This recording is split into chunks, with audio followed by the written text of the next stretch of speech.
out a very special lineup of panelists in just a second. In just a second.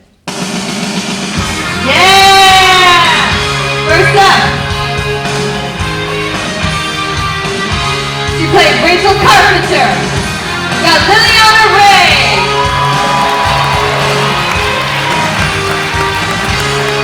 Next, you saw him as Gavin Coscarelli and Sam Ashe Arnold.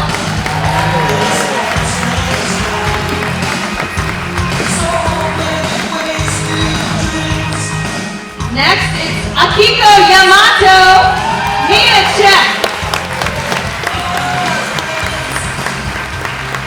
And we've got Grand Rating himself, Jeremy Ray Taylor.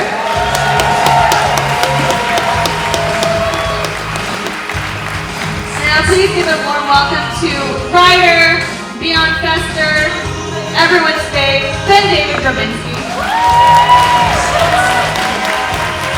We've also got, coming back to the stage, director Dean Israelite.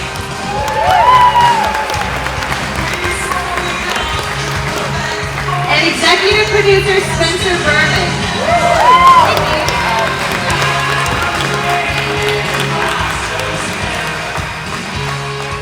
Okay, somebody's going to explain that. Okay, I have to explain that I am the dumbest person in the audience, and I asked Parks if he'd play the music from Bill and Ted's Excellent Adventure when they introduced the historical figures for the presentation. So right now, when Dean is like, why did I work with this guy? That's the answer. I don't know. Anyway, thanks for watching. Okay guys, we are going to jump in. We're going to take some questions towards the end, so get your questions ready. But I want to hear, first of all, BenDavid, start us off here. How did this happen?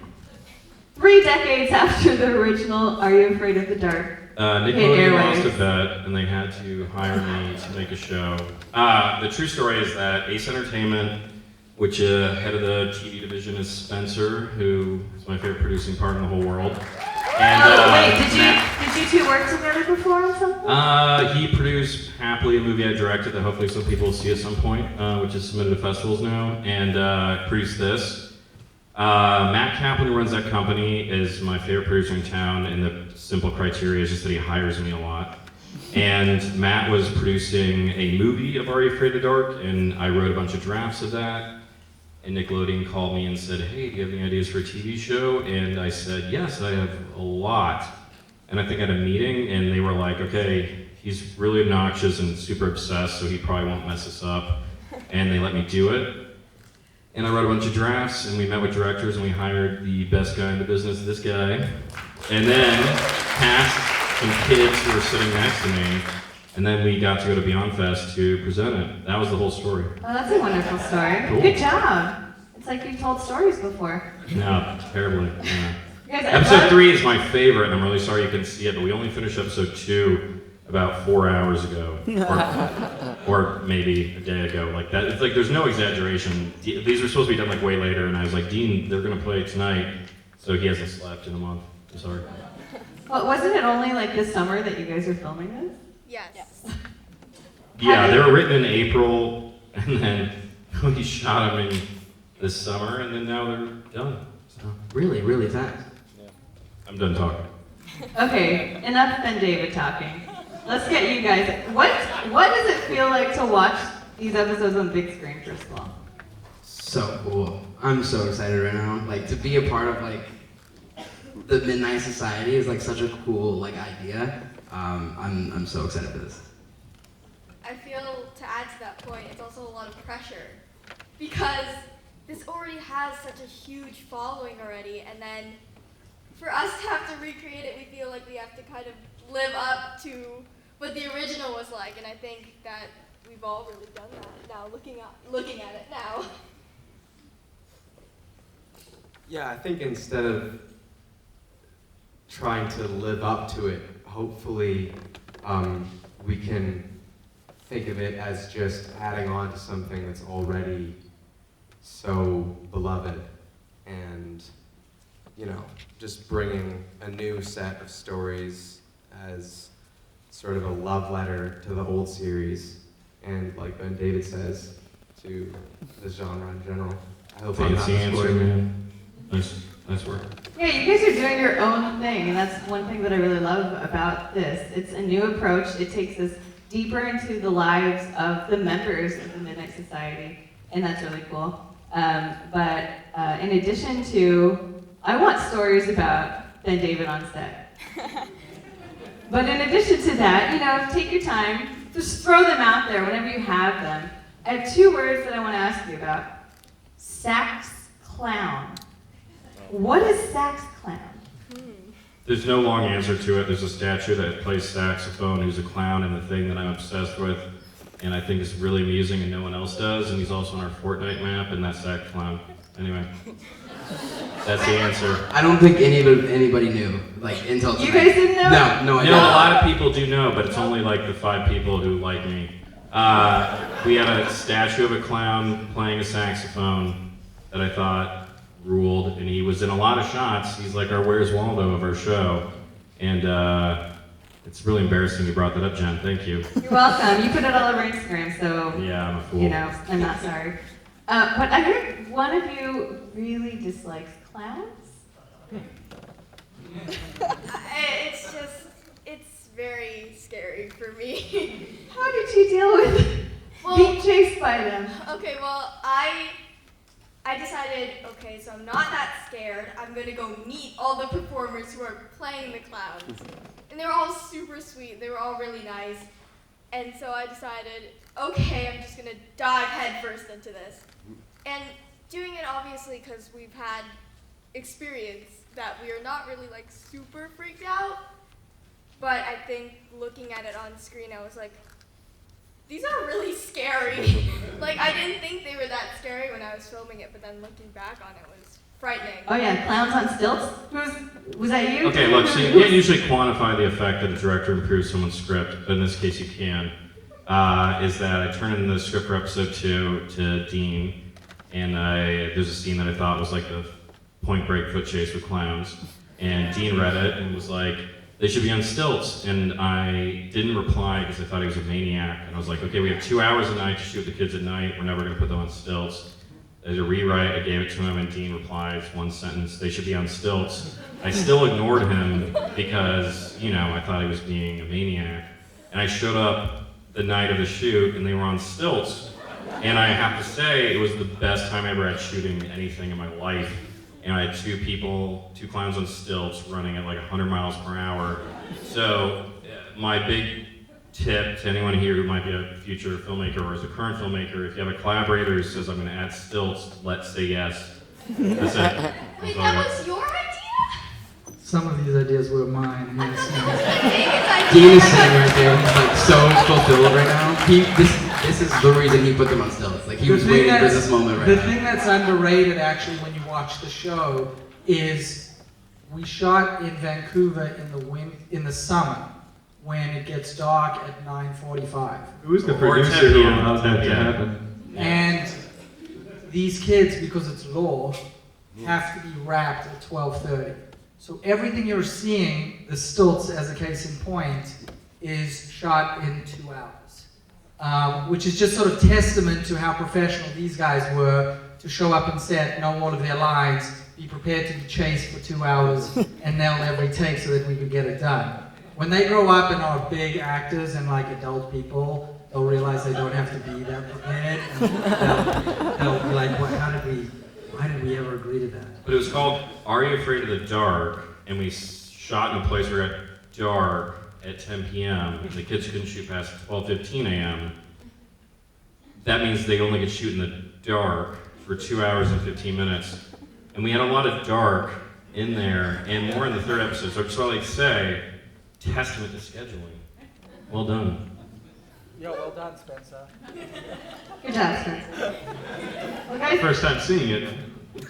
when you were first cast in these roles, what was the first thing that you each did to get into character? I think the fittings were a big thing of our characters. I personally had 10 hours for all of Rachel's clothes total. But I think, you know, finding the perfect outfit is so important. And I love her skull earrings. It's a nice touch. I know, I have to keep them. Sam? Well, I can speak for all of us, so I don't want to take away anyone else's story at the same time, but I'll say that we had a lot of sessions with Dean, the director, where we got together and did weird improv games to get comfortable with each other and kind of explore parts of our characters that weren't fleshed out in the script. And that was really helpful for me, getting into character. Yes, those were quite fun. I think the first thing, well, for me personally, what I did is I actually watched clips of the old show to get, okay, I'm going to explain, because I'm not the biggest fan of horror. And so when I got this, I was like, oh, okay. So I started watching clips just to kind of get the horror feel, I guess, just to kind of get into the vibe of it.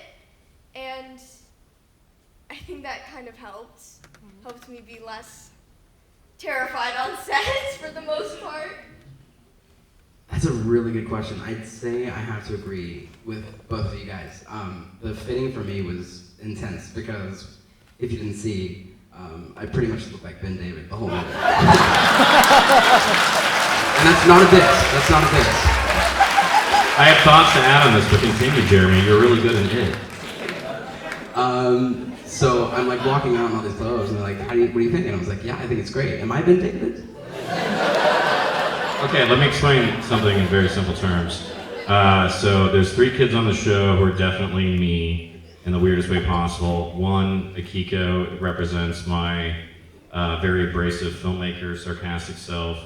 Jeremy represents the t-shirts I wear, and Rachel represents my inability to make friends and my hope that someday my art will make people like me and ask me to be their friend. So, in that sense, yeah, there's people on the show who are like me. Thanks, Jeremy. You're really good at it. Dean Spencer, talk about, like, because, I mean, technically, 4 of the people on this stage were not born before Y2K, I think, right? So... I don't know what that is. Yes, exactly. The year 2000. And obviously the original show came out in the 90s. Is very formative for probably all of us in this theater right now. But talk about like bridging the gap between the original episodes and the original, the world that was created in that original series, and then now translating it. Or do you consider it continuing it? Is this a continuation? I think it was really tough because we had to figure out how to convey what was so important to our cinematic upbringing in 3 episodes and do the original show justice, which is impossible because the original show is perfect. So we wanted to figure out what we could do to not let the original show down, and I think BenDavid touched on it in the beginning, which is we wanted to focus on the Midnight Society as a group and how they come together, how they choose new members, the process of joining, and focusing on a new member really allowed us to explore a new side of the show that wasn't really focused on in the original anthology series, and we thought that could be a fun way to bring it into the 21st century. Do you have anything to add to that? Yeah, I mean, for me, like these kids, I never grew up on the original because I grew up in South Africa and we didn't have it. What did you grow up watching? Animaniacs. we didn't have. This is wacko, this is yakko, Yeah, and that's dot, basically. We didn't have any kids shows with actual real human beings in them. They were all just cartoons. And so my approach to this was, I obviously went back and watched some of the original stuff, but I felt like I was coming into the process where I wanted to make the show that I would want to see now as an adult, but also now if I was a kid right now. And I felt like we had enough creative minds in the process who would safeguard whatever was truly important to retaining the spirit of the original show. So I felt like it was my job to push it into 2019, and there were enough people making sure that we retained what was indelible in the previous show. The best way to explain the dynamic between me and Dean making the show is that he'd be in the other room being like, okay, we're gonna have 400 extras and flashing lights and this thing and animatronics, and I was sitting next to him saying, okay, well, I need to talk to 14 lawyers to make sure Graham can wear a shirt that has the gate poster on it. So like, he dealt with like stuff that mattered, and I still was like, I'm like, you should really have that poster on his shirt. And you know what? I mean, that's like a great team, I think. Basically. I do want to shout out some of your fellow cast members who are not here tonight, but who are also great. Tamara Smart plays Louise. Yes. And Luis's last name is? Fulci. I'm sorry, every fucking thing. BenDavid! Every name in this show is like a deep cut or basic nerd reference, depending on your Take the mic interpretation. I'm really sorry about the F word. But we have two cast members here in the crowd. Please. Sorry, we have Officer Hideo Yamato. Where you at, bro? Stand up, please. Yeah. Here. Hey, man. You were great at getting brainwashed and petting an Eeyore stuffed animal. And we are also Rachel's mother. Hannah should be somewhere. Fiona. Hey, there you are. You're great. And we have to shout out Raphael Cassell, who plays Mr. Top Hat. I want to know, what did you guys think of Raphael? Amazing. At the table read, I didn't get to meet him before. So, I mean, we're all in character, and all of a sudden you hear this like dark, deep voice, just like sitting like 2 people from me. And I mean, he was so in it. It was amazing. He was making jokes out of lines that weren't even written as jokes, too, which everyone really loved. And they got to use some of that in the show, which was cool. He was, like Lily said, he was an amazing actor and also just like the nicest guy ever. And it was kind of hard to like pretend like you didn't like him because he's the most likable guy you will ever meet.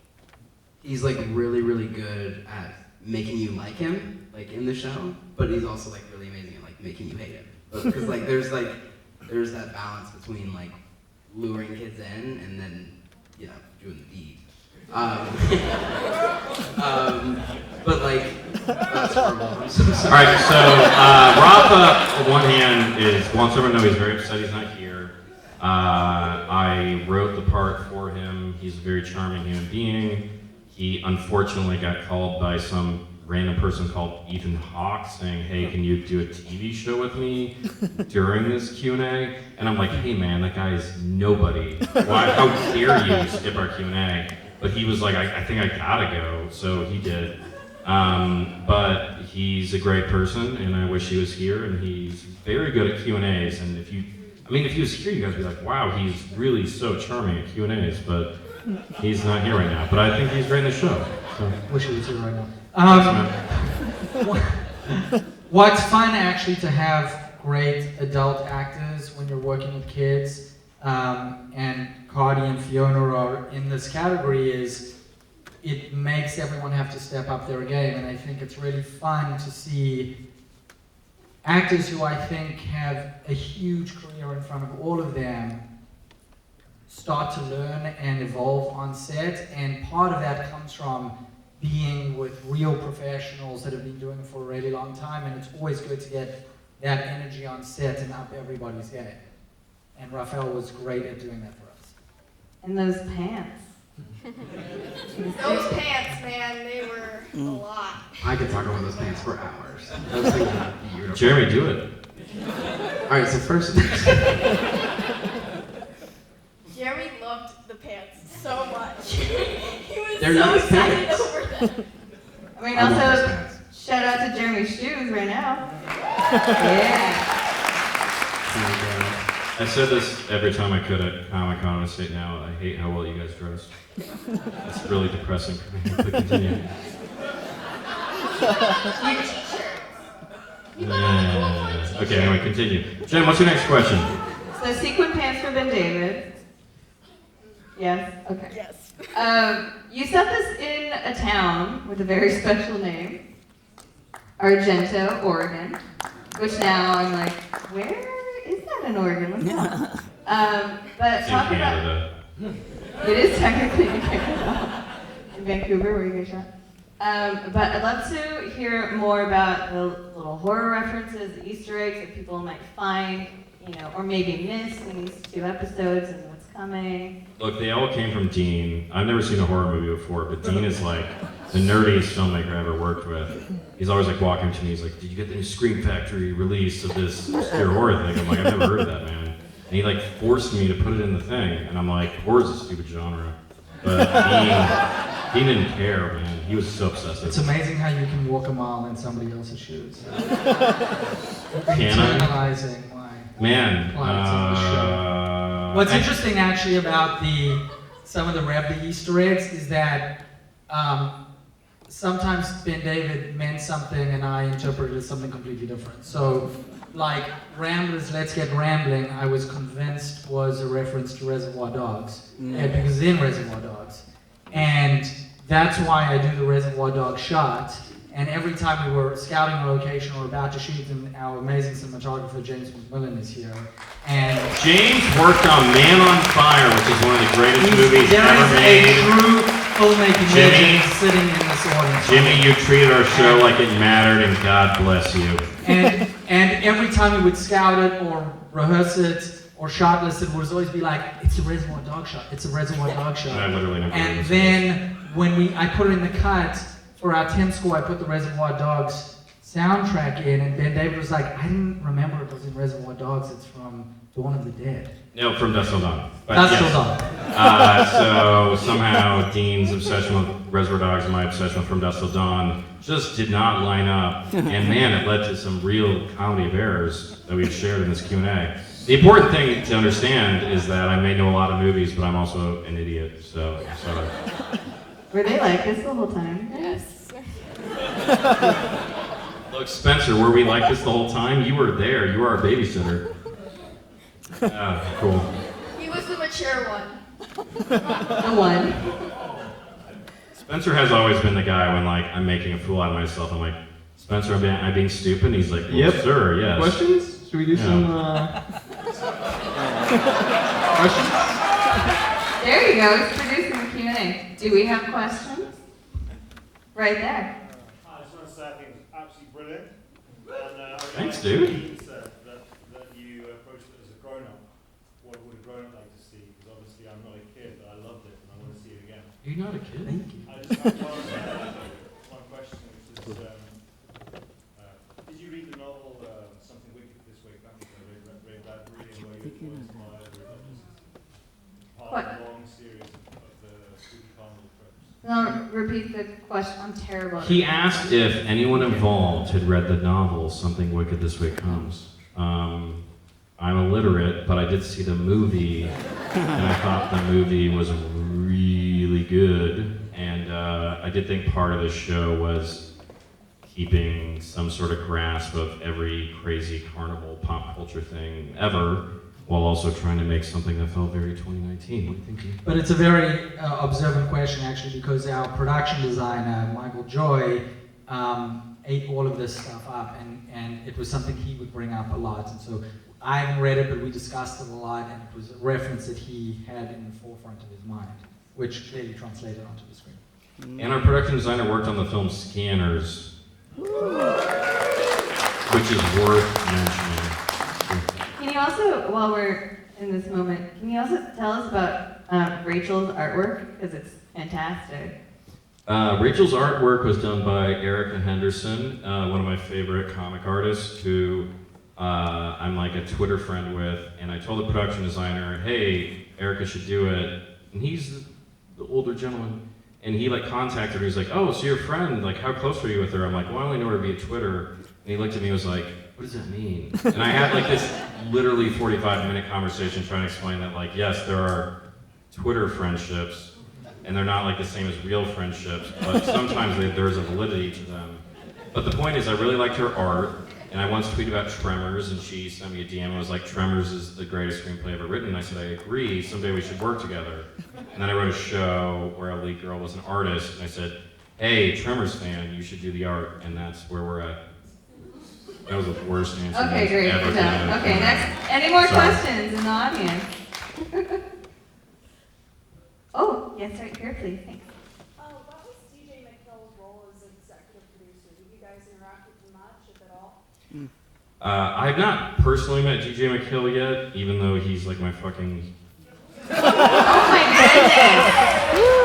my goodness! Even though he's one of my heroes, DJ read the scripts and saw the show and really liked it, and that was the greatest relief of my life, and I am very honored to have my name next to him in the credits. And yeah, you know, if I made it and he was like, no, that sucked, I would have felt bad. But he was like, hey man, that was good, which is great. So thanks to Jay McHale.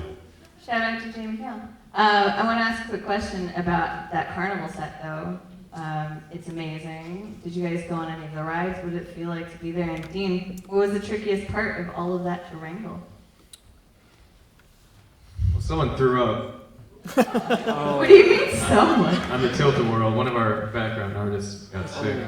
I thought like you just were gonna announce that you threw up. You're like, somebody. No, I almost did. Yeah. We went on that ride together, Yes. just to make sure it worked. While you left me to get chased by clowns, you guys went on the Tilt-A-Whirl. Yeah, it was pretty And the Ferris wheel, yeah. I think the hardest part of, which is going to sound anachronistic to just the scope and scale of having to bring all of those rides and the tents, it's not so much the stuff, it's the people. You never have enough money for enough background. And so you might have this wonderful set with all of this real estate, and you just can't film it because there's not enough people. And we're just like constantly recycling the same people. I've seen this obviously thousands of times, and I can spot the same dude in so many different places. And even when you make a movie with so much more money than we had, the thing that you always wish you had more of is extras. I watched this movie called The Pelican Brief. This makes sense, like it's gonna make no sense right now. I watched it for the first time last year with my wife, and I was like, this movie feels so much bigger than like Avatar, because there's like a shot that had like hundreds of extras and a crane goes up. And I was like, you know what, like, that's the thing, like people spend so much money in CGI, but like extras really matter. And I got really obsessed with extras. And then we hired Dean, and Dean was like, we're gonna make the show feel really big if we have extras. And I'm like, this guy gets it. And he did, because like, I would rather have 100 extras. Like, we didn't, I mean, you know, I'm sorry Nickelodeon, but we didn't like have as much money as like Stranger Things or something. And we shoot at a carnival, and there's 100 people running around, or we're in a school and there's 100 students running around.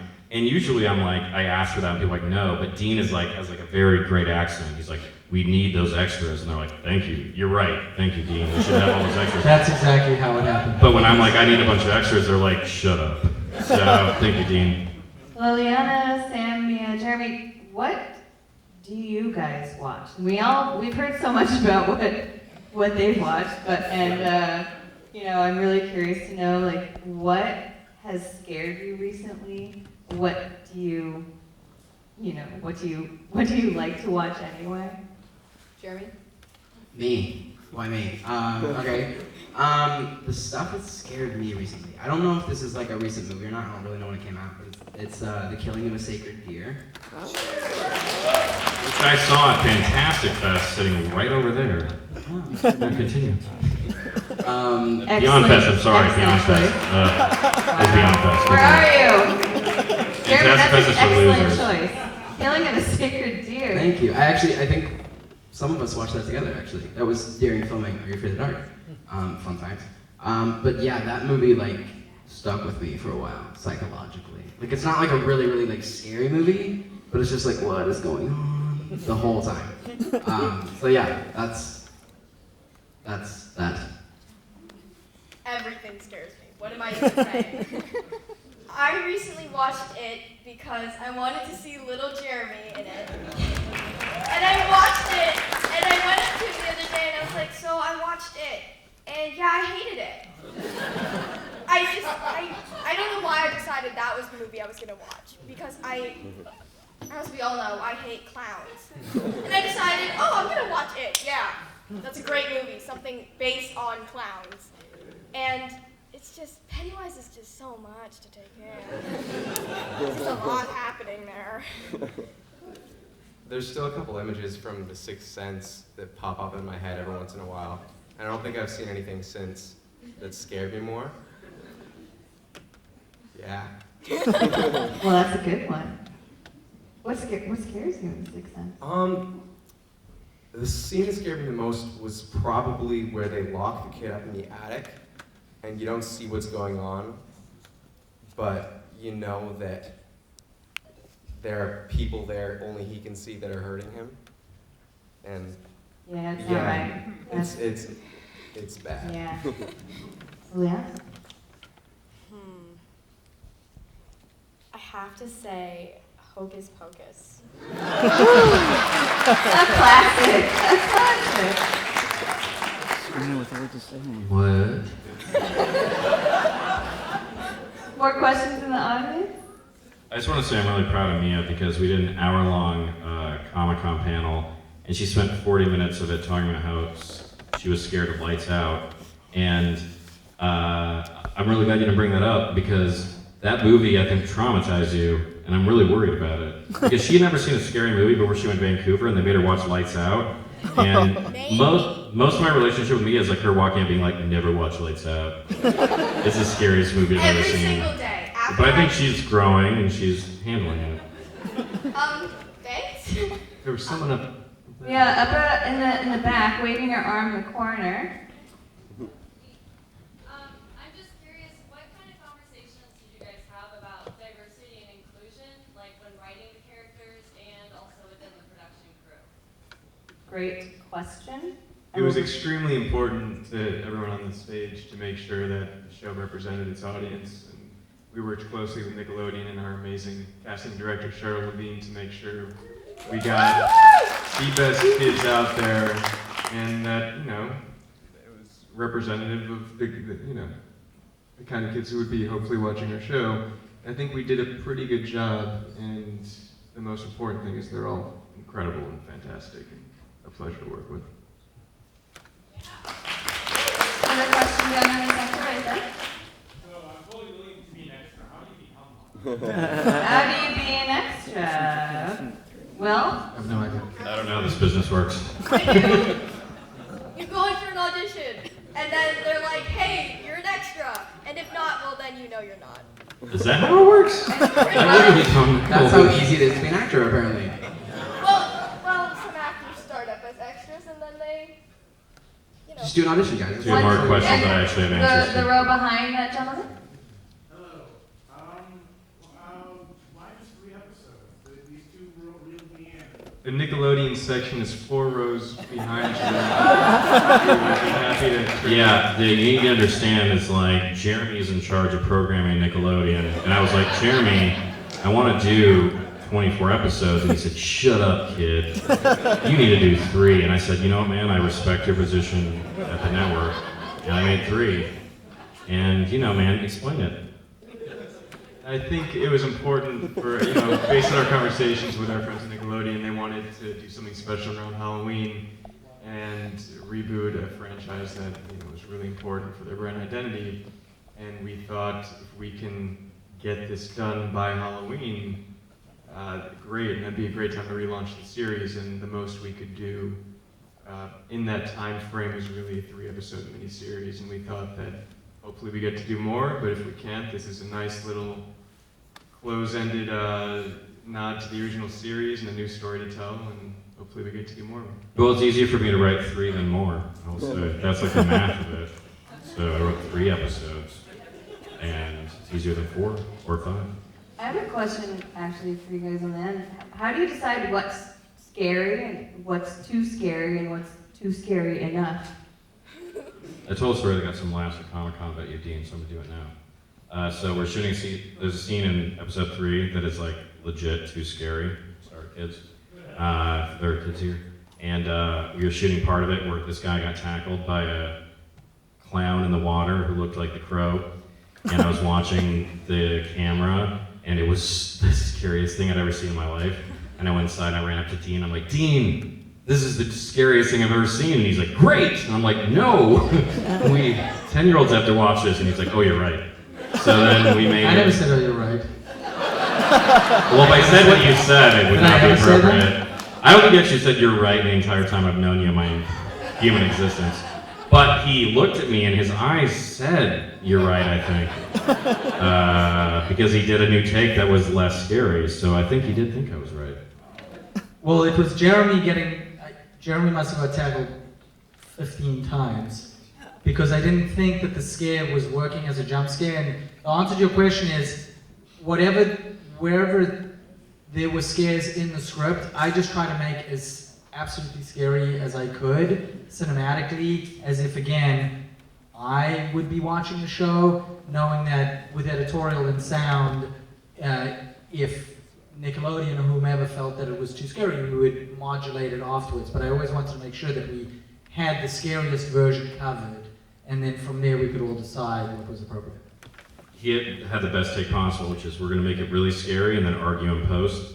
And I recommend people take the same approach. Do that. For the actors, what do you guys like most about telling scary stories and being part of these scary moments and creating them? Knowing that your audience is younger than all of us here, but knowing that you're about to probably create some nightmares for some kids out there, but hopefully some good life lessons also. I think going into this, everybody was just like, I hope we just scare kids. I hope we give them nightmares. No, I think I'm just so excited that people are going to see this and hopefully we'll scare some kids. I think for me personally, the most important thing, like when you're telling stories, especially with, when you're doing like horror shows or horror movies, is really just getting to be creative and kind of explore the darker area of things, and also kind of just like with editing, like lots of editing, because as actors, you know what's getting put into it, so you're not really scared, like truly scared on set, unless you're me, which doesn't count. But I think that you really put so much feeling and emotion into it, and then later on they bring it all together as just like this really terrifying thing, and it's just amazing afterwards. I think that being scared by TV is probably an important part of growing up. Like instead of being sheltered completely and then tossed out into the big bad world, it's like here's a taste test of what you might encounter on a screen, and it's safe. And that's very wise. That's true. That's true. We had a question up top. Yeah, the ending credit song is incredible. How did that come about? Well, I sang it and I wrote it and I produced it myself. No. Hey, Dean, what's the answer? Spencer, what's the answer? Yes. Well, we were so prepared. We are I wish I remember professionals. the artist name, which I don't. But basically how it came about is Lilu. Thank you. So we had a great assistant on the show whose sister is Lilu, who is an artist who did very well, won The Voice in France. I'm getting all of this wrong, but she came to set and sort of loved what she saw and got inspired and went away and wrote the song unsolicited and sent it to us, and we fell in love with it, and so it's in the show. Yeah, we were running around like chickens with our heads cut off trying to make this show, and someone was like, here's an MP3, and we're like, whoa, can we use that? And they said, yeah. And now it's on a show. But while we're on the subject of music, you might as well tell the story of how you got your composers. Oh man. So Joe Trapanese is in the balcony. He can wait, but you won't see him. But he is the best. He worked on like Tron Legacy, which is the most underrated movie ever made, and Oblivion, and Only the Brave, which made me cry, and I'm really mad more people haven't seen it. But he's like worked on every he's worked on a lot of things. He's so good, and he's super professional, and he's part of my team. And I was like, hey, do you want to do this show? And he said, yeah. And I was like, you have to be good. And he said, okay, and he did. So. Yeah, But David wasn't like this on set.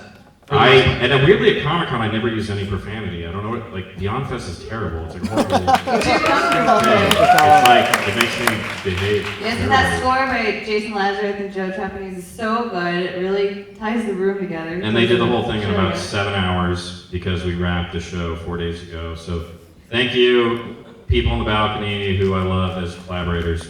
Great. Okay, we have time for one more quick question. Right here.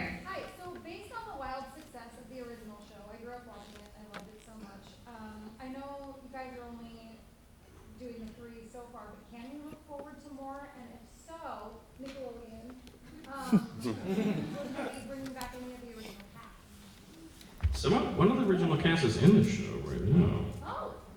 The mother from the story. The story mom was in one of the episodes. It's tough because it was an anthology show, so there were a lot of actors.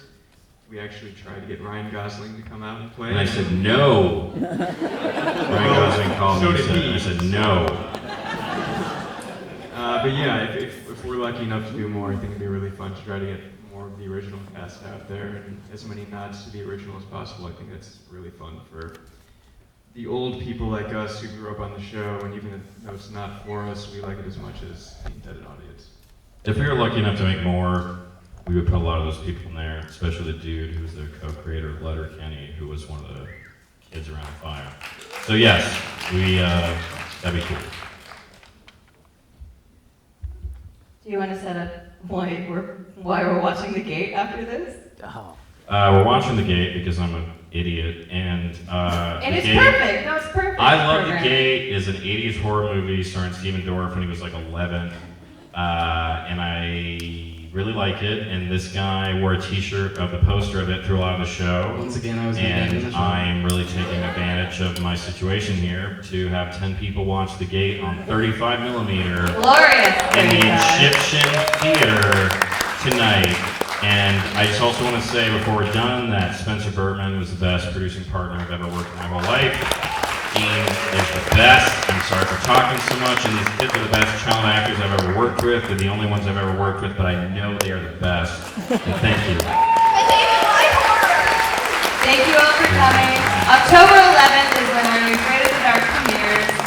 Tune in on Nickelodeon. Thank you all. Thank you, Beyond Fest. We're almost done with Beyond Fest. I can't believe it.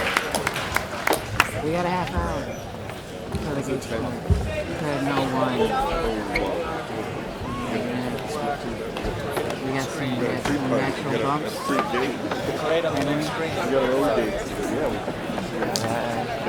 Thank you.